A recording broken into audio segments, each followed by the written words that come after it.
Mathematical code, गणितीय code दिलेला आहे जे आपल्या स्पर्धात्मक परीक्षेसाठी किंवा नवोदय स्कॉलरशिप अशा विविध एक्झामसाठी अशा पद्धतीचे कोडे विचारलेले जातात आणि ते कोड सोडवण्याचा सराव आपल्याला आला पाहिजे. त्यामध्ये आपलं तार्किक काय आहे, तार्किक लॉजिक आपल्याला त्या ठिकाणी लावायचं आहे.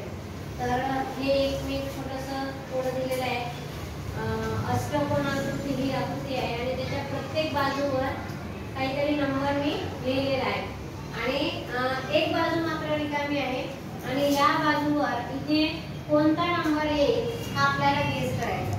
तर तुम्ही गेस करू शकता आणि ज्यांचं कोणाचं गेस आलं असेल त्याने इथे यायचं आणि या ठिकाणी तो नंबर तुम्ही लिहायचा आहे. तर maybe it is wrong or right. Okay, चलो come here one by one.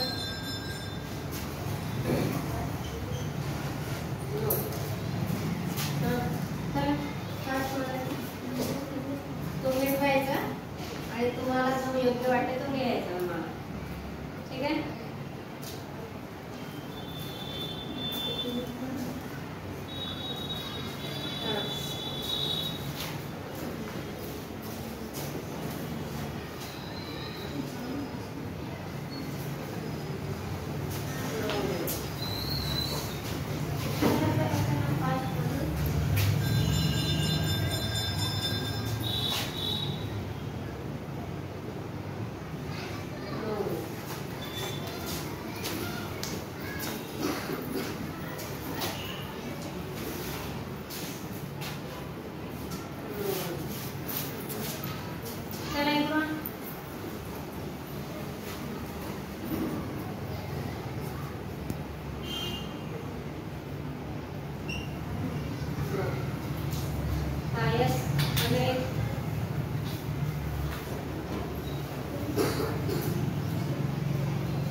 आता तू मला सांग 17 तू लिहिलंय, तुझं उत्तर बरोबर आलेलं आहे पण तिथे लॉजिक काय लावा.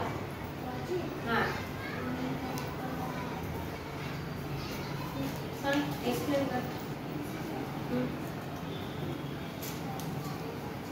एक अंदाजे लिहिलं तू 17 की काहीतरी डोक्यात म्हणजे विचार केला होता की मे बी 17 येऊ शकते अंदाज. ओके, हिचा अंदाज होता पण हिचा अंदाज बरोबर निघाला. छान, व्हेरी गुड. पण आपल्याला प्रत्येकाच्या वेळेस आपला अंदाज बरोबर येणार नाही ना, है ना. चल अजून कोण. हा, आता हिचा अंदाज बरोबर आला तर आता त्याला एक्सप्लेन कोण करू शकते. हा, तिने मला सांगितलं होतं की मोठी छोटी संख्या आहे ना, तर आपण 11 मध्ये 7 जर टाकले तर 18 होतात, पण आपण 10 मध्ये जर 7 टाकले तर 17 होतात. हा, पण कसं लॉजिक कसं लावायचं. नाही हे असं म्हणजे सगळ्याला ते अनुसरून आलं पाहिजे ना. आहे कोणाला येते त्यांनी सार्थक, सौरभ. हा, चला तुमचं काहीतरी बेस्ट लॉजिक या. ओके, बघा मी थोडंसं एक्सप्लेन करून सांगते. अंदाज कृतीचा बरोबर निघाला है ना. इथे काय दिली 17. ओके, आता हा 17 कसा आला बघा. जेव्हा आपण असं एखादी कोड सोडवतो त्यावेळेस त्याचं पूर्ण अंकांचं किंवा पूर्ण त्या आकृतीचं आपण ऑब्झर्वेशन करणं खूप गरजेचं आहे. इथे काय आहे 9, 4 अधिक 5 9.